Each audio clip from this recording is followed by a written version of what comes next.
أعوذ بالله من الشيطان الرجيم بسم الله الرحمن الرحيم لتبلغن في أموالكم وأنفسكم ولتسمعن من الذين أوتوا الكتاب من قبلكم ومن الذين أشركوا أذى كثيرا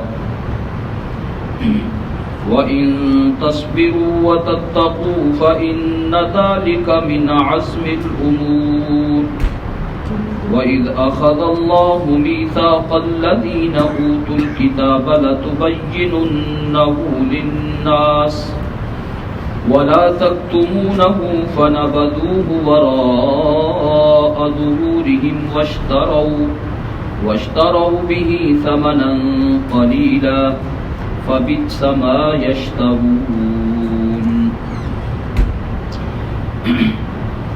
لَتُبْلَوُنَّ البتہ ضرور بالضرور تمہاری آزمائش ہوگی فی اموالکم تمہارے مالوں میں وانفسکم اور تمہاری جانوں میں ولا تسمعن اور البتہ ضرور تم لوگ سنو گے من الذین ان لوگوں سے اوتوا الکتاب جنہیں کتاب دی گئی من قبلکم تم سے پہلے ومن الذین اشرکوا اور ان لوگوں سے بھی اشرکوا جنہوں نے شرک کیا اذًا کثیرا بہت ساری تکلیف دہ باتیں وَإِن تَصْبِرُوا اور اگر تم صبر کا دامن تھامے رکھو گے وَتَتَّقُوا اور پرہیزگاری کو اپنائے رکھو گے فَإِنَّ ذَلِكَ مِنْ عَزْمِ الْأُمُورِ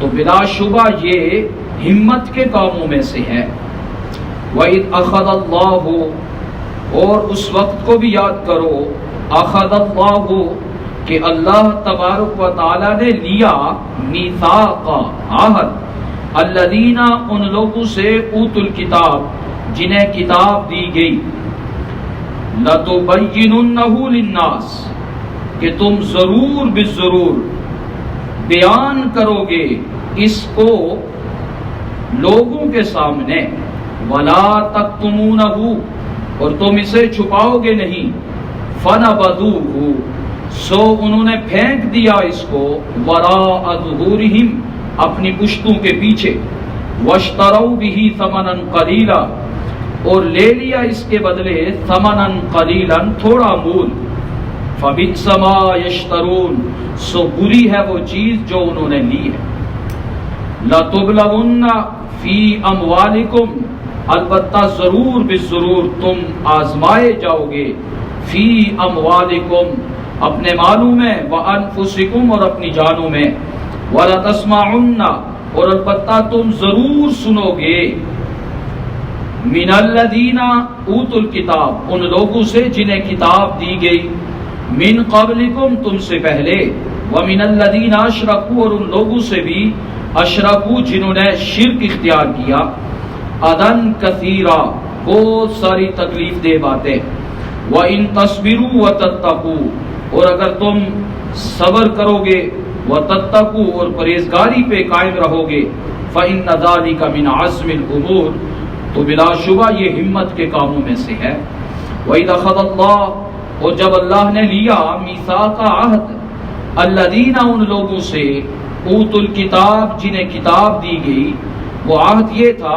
لَتُبَيِّنُنَّهُ لِلنَّاسِ کہ تم ضرور اس کتاب کو بیان کرو گے للناس لوگوں کے سامنے وَلَا تَكْتُمُونَهُ اس کو چھپاؤ گے نہیں فَنَبَذُوهُ سو انہوں نے پھینک دیا اس ہاتھ کو وَرَاءَ ظُهُورِهِمْ اپنی پشت پر پشت کے پیچھے وَاشْتَرَوْا بِهِ ثَمَنًا قَلِيلًا اور اس کے عوض میں خرید لیا تھوڑا مول فَبِئْسَ مَا يَشْتَرُونَ سو بری ہے وہ چیز جو انہوں نے خریدی کل کے درس میں یہ بات بیان کی گئی تھی کہ جو یہود و نصارہ ہیں اہل کتاب ہیں اور دیگر جو منافقین ہیں ہیلے بہانے کر کے ایمان سے اعتراض کیے ہوئے ہیں، اور ان کے ہیلے بہانوں میں سے ایک ہیلا بھی بیان کیا گیا تھا کہ وہ جو کہتے ہیں کہ ہم سے یہ عہد لیا گیا، اللہ نے ہمیں یہ حکم دیا ہے کہ کسی نبی کی بات نہیں ماننی جب تک کہ وہ قربانی لا کر کے پیش نہ کرے، اور اس قربانی کو آسمان سے آ کر کے جلا نہ ڈالے، تب تک کسی نبی کی نبوت کی تصدیق تم نے نہیں کرنی۔ یہ ان کی باتیں تھی، اس کا جواب دیا گیا۔ پھر پیغمبر علیہ الصلوۃ والسلام اور جماعت یعنی صحابہ کرام کو اللہ تبارک و تعالیٰ نے تسلی دی کہ یہ جٹلانے والا معاملہ جو ہے یہ صرف تمہارے ساتھ پیش نہیں آ رہا، بلکہ آپ سے پہلے جو انبیاء اس دعوت کو لے کر کے اٹھے اور چلے ان کو بھی یوں ہی جٹلایا جاتا رہا، حالانکہ وہ تو وہ والی قربانی بھی پیش کر چکے تھے جس طرح کے ان کا مطالبہ تھا، یہاں تک کہ جو انہوں نے مانگا اللہ تبارک و تعالیٰ نے اس نبی کے ہاتھ پہ وہ ظاہر بھی فرمایا۔ چنانچہ حضرت صالح علیہ السلام کو انہوں نے کہا کہ بھائی ہم آپ کی بات تب مانیں گے جب یہ پہاڑ پھٹے اور اس میں سے گابن اونٹنی پیدا ہو۔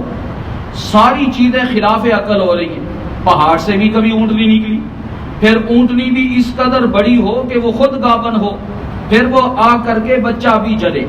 ایسا معجزہ بھی نبی نے پیش کیا، اس کے باوجود بھی بعد میں آ کر کے اس اونٹنی کے پونچے کاٹ ڈالے اور اس کے پاؤں کاٹ ڈالے، یعنی ماننے والے یہ قوم نہیں۔ اس لیے یہ صحابہ کرام اور آپ علیہ الصلوۃ والسلام کو تسلی دی گئی کہ یہ کوئی دنیا جو ہے نا یہ دھوکے کا سامان ہے، چند ایام ہیں، بیت جاتے ہیں، گزر جاتے ہیں، پتہ بھی نہیں چلے گا۔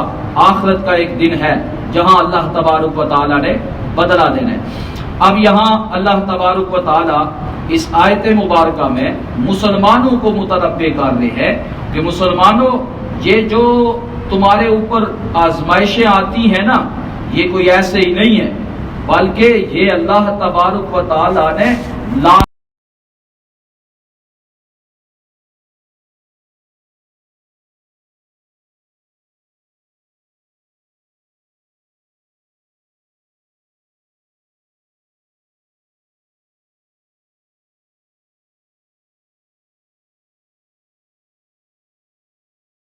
وجہ اللہ تبارک و تعالیٰ نے اس آزمائش کا تذکرہ فرمایا ہے۔ بہت ساری جگہوں پہ ارشاد فرمایا، سورہ بقرہ میں گزر گیا وَلَنَبْلُوَنَّكُمْ بِشَيْءٍ مِّنَ الْخَوْفِ وَالْجُوعِ وَنَقْصٍ مِّنَ الْأَمْوَالِ وَالْأَنفُسِ وَالثَّمَرَاتِ، اور اسی طرح بہت ساری جگہوں پہ اللہ تبارک و تعالیٰ نے اس آزمائش کا تذکرہ فرمایا، اور یہاں بھی ارشاد فرمایا لَتُبْلَوُنَّ۔ عربی قاعدے کے لحاظ سے یہ لام آ جائے اور اس کے اوپر صرف ایک زبر ہو، آگے الف نہ ہو، تو یہ تاکید کا معنی دیتا ہے، یعنی بات پکی ہے، لازمی ہے۔ اور پھر یہ نون جو آخر میں آتا ہے نا اور اس کے اوپر شد آ جائے تو اس کو کہتے ہیں نون تاکید، گویا ابتدا اور انتہا صیغے کی مؤکد کی گئی ہے، پکی بات کی گئی ہے، لازماً تمہاری آزمائش ہوگی۔ اب چونکہ پیچھے صحابہ کرام کی جماعت ہے اور یہاں بیٹھا ہوا ہر آدمی جو ہے اسی جماعت کے پیچھے چونکہ چلتا ہے، یعنی گویا مسلمانوں کو یہ فرمایا جا رہا ہے لَتُبْلَوُنَّ، مسلمانوں تمہیں آزمائش میں ڈالا جائے گا، فی اموالکم، مال کے بارے میں بھی کبھی بے انتہا مال دے کر کے اللہ آزمائے گا کہ 2.5 روپے واپس دیتا ہے کہ نہیں دیتا، پھر یہ پیسے لے کر کے یوں عیاشیوں میں اڑاتا ہے یا خیر کے کاموں میں لگاتا ہے، یوں اللہ دے کر کے آزماتا ہے کہ شکر بجا لاتا ہے کہ نہیں لاتا، کہیں ناشکری تو نہیں ہو رہی، اور کبھی نہ دے کر کے اللہ آزماتا ہے کہ نہیں دیا صبر کرے گا یا نہیں کرے گا، جزا فضا کرے گا، شکوے شکایتیں شروع کر دے گا۔ دونوں صورتوں میں مال کے اعتبار سے، چونکہ مال اور جان جو ہے نا یہ دونوں انسان کی حفاظت کے لیے ہوتے ہیں، مال دے کر کے بندہ اپنے آپ کو بچاتا ہے، اور اسی طرح ہاتھ ہے، کوئی مارنے لگے تو ہاتھ سے اپنے آپ کو بچاتا ہے، تو آپس میں یہ بڑی لازم ملزوم چیزیں ہیں۔ فرمایا مال سے بھی آزمائیں گے، وَأَنفُسِكُمْ، تمہاری جانوں میں بھی تمہیں آزمائیں گے۔ جان کی آزمائش تو کبھی تو یوں ہوگی کہ کچھ نہ کچھ یعنی بیماری دے کر کے اللہ آزمائے گا، اور کبھی ایسے بھی ہوگا کہ شہادت کے جیسے غزوہ احد کا واقعہ گزرا تو چونکہ یہ تازہ واقعہ تھا اور یہ فرمایا جا رہا ہے کہ اللہ جانوں میں بھی آزمائے گا، جان کی یوں بندہ جب جان دے دے گا اور شہادت کے مرتبے پہ فائز ہو جائے گا، کسی کا باپ شہید ہو گیا، بیٹا شہید ہو گیا وغیرہ دالی، تو یہ شہادت ہو کر کے جان کی وجہ سے بھی اللہ آزمائش میں ڈالے گا، مال میں بھی ڈالے گا۔ اور پھر دوسری آزمائش مسلمانوں کو جو آج بھی ہم مبتلا ہیں جس میں، اور یہ ہوتی رہے گی تا قیامت، کیونکہ یہ قرآن کی خبر ہے اور خبر کا درجہ اونچا ہے یہاں مشاہدہ کے، یہ جو خبر ہے چونکہ پیغمبر علیہ الصلوۃ والسلام نے اللہ تبارک و تعالیٰ کی طرف سے وحی کے ذریعے سے یہ خبر دی، تو فرمایا وَلَا تَسْمَعُنَّ مِنَ الَّذِينَ أُوتُوا الْكِتَابَ مِنْ قَبْلِكُمْ، البتہ ضرور تم سنو گے، کیا سنو گے؟ اذن کثیرا، بہت ساری تکلیف دہ باتیں، کن سے سنو گے؟ من الذین اوتوا الکتاب من قبلکم، ان لوگوں سے جنہیں تم سے پہلے کتاب دی گئی یعنی یہود و نصارہ سے، ومن الذین اشرکوا، اور ان لوگوں سے بھی سنو گے جنہوں نے شرک اختیار کیا۔ گویا ان سے اہل کتاب یعنی چاہے وہ یہودی ہوں یا عیسائی ہوں، ان سے بھی مسلسل مسلمانوں کے لیے ایسی باتیں رونما ہوتی رہیں گی کہ جو تکلیف کا باعث بنیں گی، اور مشرکین کی طرف سے بھی ایسی باتیں ہوتی رہیں گی کہ جن سے مسلمانوں کے دل دکھ جائیں گے، کیونکہ اذن کثیرہ فرمایا، تکلیف دہ باتیں۔ چنانچہ تاریخ اس کے اوپر شاہد ہے کہ جب نبی علیہ الصلوۃ والسلام آپ علیہ الصلوۃ والسلام نے یہ دعوت والا کام چلایا تو شروع میں جو مشرکین مکہ سامنے تھے کتاب کو جھٹلانا شروع کیا، قرآن مجید کا مذاق اڑانا شروع کیا، نبی علیہ الصلوۃ والسلام کو ساحر تک کہا، مجنوں کہا، دیوانہ ہے، یہ ہے، کاہن ہے، یہاں تک یہ ہے کہ ان مشرکین کی طرف سے۔ اور پھر جب آپ علیہ الصلوۃ والسلام مکہ چھوڑ کر کے مدینہ آئے، اڑوس پڑوس کے یہودیوں نے کتنا ستایا، نبی علیہ الصلوۃ والسلام کو بلا کر کے دیوار کے نیچے بٹھا کر کے اوپر سے پتھر گرا کر کے شہید کرنے کی کوشش کی، اسی طرح خیبر میں زہر دے کر کے شہید کرنے کی کوشش کی، اسی طرح جو کعب بن اشرف تھا یہودیوں کا سردار تھا، اس نے بھی اپنے اشعار چونکہ وہ کہتا تھا تو شعر میں نبی علیہ الصلوۃ والسلام کے حجب بیان کیا کرتا تھا، اور ایسے شعر کہتا تھا کہ جس میں مسلمانوں کی پاک دامن خواتین کے ساتھ عشق اور محبت کی داستانیں وہ اس میں بیان کیا کرتا تھا۔ پھر نبی علیہ الصلوۃ والسلام نے صحابہ کے ذریعے ایک واقعہ مشہور ہے فضائل اعمال میں کہ نبی علیہ الصلوۃ والسلام نے پھر اس کو مروا دیا، اور ایک صحابی گئے اور جا کر کے اس کو ہیلے بہانے سے مار دیا۔ تو یہ ہے کہ یہ ان کی طرف سے، اور آج بھی دیکھ لیں کبھی کارٹون بنا کر کے مسلمانوں کو ایذا دی جاتی ہے، کبھی کچھ کہہ کر کے، اور راجپال تھا اس نے رنگیلا رسول کے نام سے نعوذ باللہ نبی علیہ الصلوۃ والسلام کی اس نے سیرت لکھی، پھر غازی علم الدین شہید رحمہ اللہ نے پھر اس کا کام تمام کیا۔ اسی طرح بہت سارے آپ دیکھتے چلے جائیں گے، آج تک یہ سلسلہ چلتا جا رہا ہے کہ مسلمانوں کو تکلیف دہ باتیں جو ہے یہ قرآن کی چونکہ خبر ہے اس لیے یہ ہوتی رہیں گی۔ البتہ حکم کیا ہے، یہ امام بخاری رحمہ اللہ نے اس آیت کے بعد لکھا ہے کہ چونکہ یہ غزوہ بدر سے پہلے اتری ہے یہ آیت، اس وقت تک قتال کا حکم نہیں تھا، اب تو حکم یہ ہے کہ جو اس طرح کا کام کرے گا اس کے ساتھ تو پھر وہی جہاد والا ہی معاملہ ہوگا۔ البتہ اس سے پہلے کی بات کیا تھی، وَإِن تَصْبِرُوا، مسلمانوں اگر تم صبر کا دامن تھامے رکھو گے۔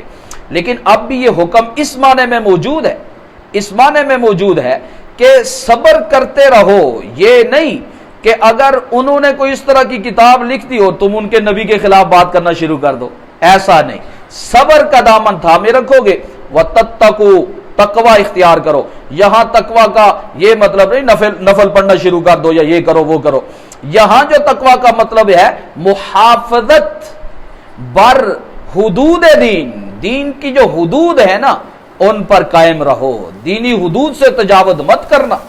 یہ نہ ہو کہ ان کے خلاف مظاہرہ کرتے ہوئے اپنی املاک کو نقصان پہنچانا چاہیے.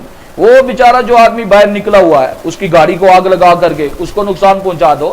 دیکھو تقوی اختیار کرو گے تو یہ باتیں تو بڑی اوکھی ہیں. فَإِنَّ ذَلِكَ مِنْ عَزْمِ الْأُمُورِ، یہ بڑی ہمت کے کام ہے. تقوی اختیار کرنا، صبر کو اپنا لینا، یہ دونوں چیزیں جو ہیں ہمت والے لوگ کر سکتے ہیں. بے ہمت لوگوں کا یہ کام نہیں ہے، کم ہمت لوگوں کا یہ کام نہیں ہے. گویا پتہ یہ چلا کہ یہ دونوں صفتیں اپنے اندر پیدا کرنی چاہیے ہمت کر کے. ہمت تو کرنی پڑے گی آدمی کے، میں ہمت بھی نہ کروں اور تقوی والی خوبی آ جائے، صبر والی خوبی آ جائے، ایسے ہوگا نہیں. ہمت کرنی پڑے گی. وَإِذَا خَذَ اللَّهُ مِيثَاقَ الَّذِينَ اوتوا الْكِتَابَ، اب وہ اہل کتاب کی طرف رخ کلام پھرا کہ اہل کتاب جو کہتے تھے نا ہم سے یہ ہوا ہے، وعدہ کیا ہے کہ ہرگز ہم ایمان نہیں.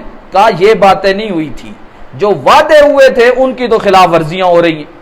وعدہ کیا لیا گیا تھا؟ اذ اخذ اللہ، جب اللہ نے عہد لیا الذین، ان لوگوں سے اوتوا الکتاب، جنہیں کتاب دی گئی. کیا عہد لیا تھا؟ لتبیننہ للناس، ضرور بیان کرو گے اس کو لوگوں کے سامنے، لوگوں کے سامنے اس کو بیان کرو گے. اس عہد کو بیان کرو گے یا وہ باتیں جو تمہاری کتب میں موجود ہیں ان باتوں کو لوگوں کے سامنے بیان کرو گے. حالانکہ وہ باتیں تو تم کیا کرتے ہو؟ چھپاتے ہو، وہ باتیں تو بیان نہیں کرتے. اسی سے ایک بات یہ بھی معلوم ہوئی کہ جس کو جو بات معلوم ہو تو وہ دین کی بات جو ہے وہ بتانی چاہیے، چھپانی.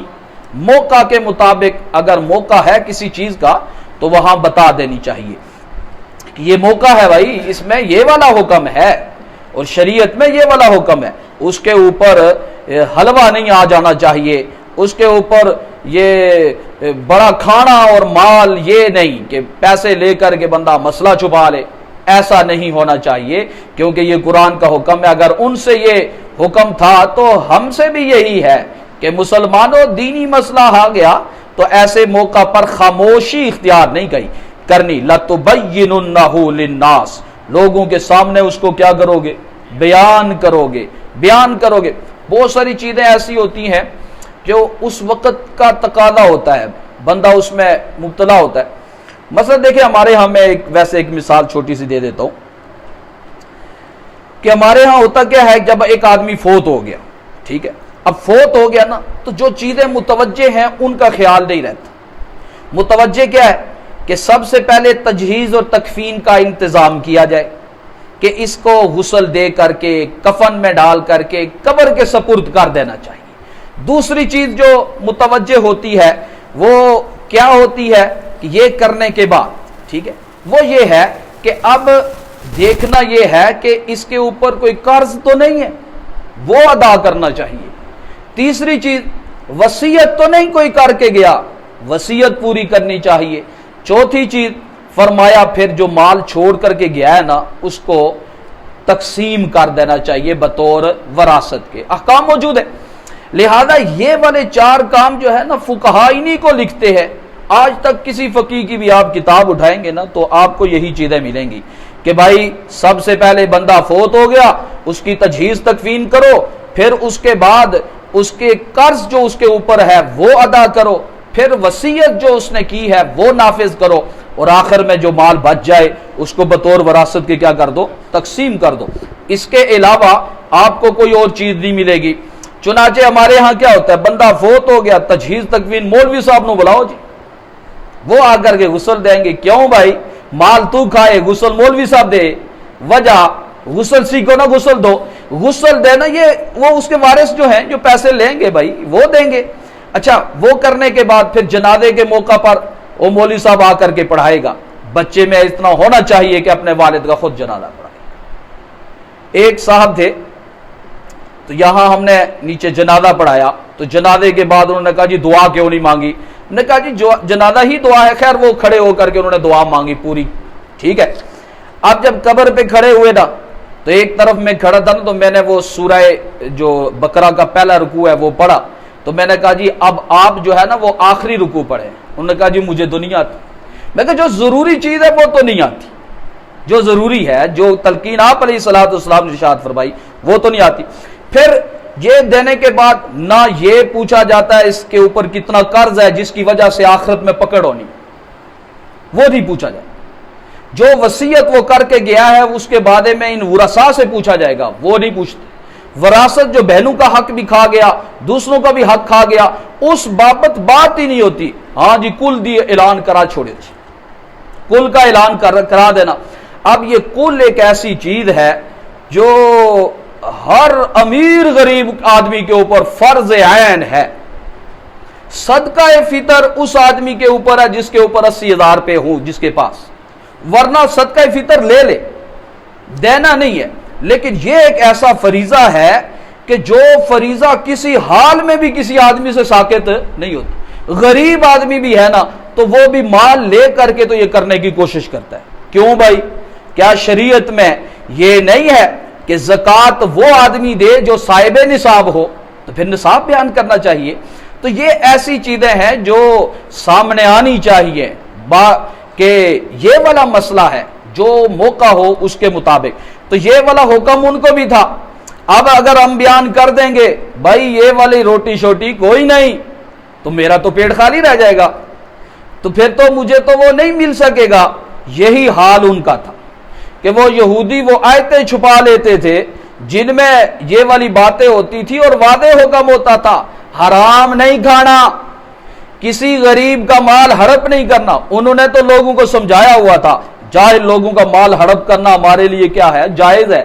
تو پھر اگر یہ مسئلہ واضح بتا دیتے تو فرمائے کیسے پیٹ بھرتا؟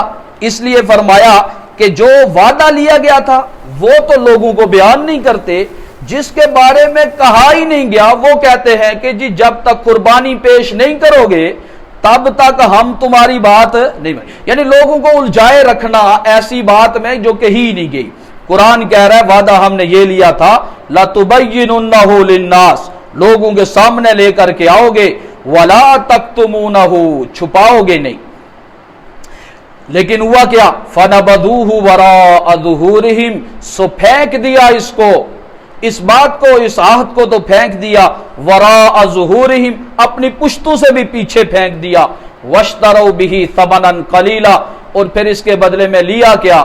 تھوڑا سا مول، تھوڑی سی قیمت وصول کر لی، اور فَبِئْسَ مَا يَشْتَرُونَ، بہت بری ہے وہ چیز جو حق دے کر کے بندہ پیسے لے لے۔ فرمایا یہ بہت بری خریداری ہے۔ جو کہا سنا اللہ عمل کرے۔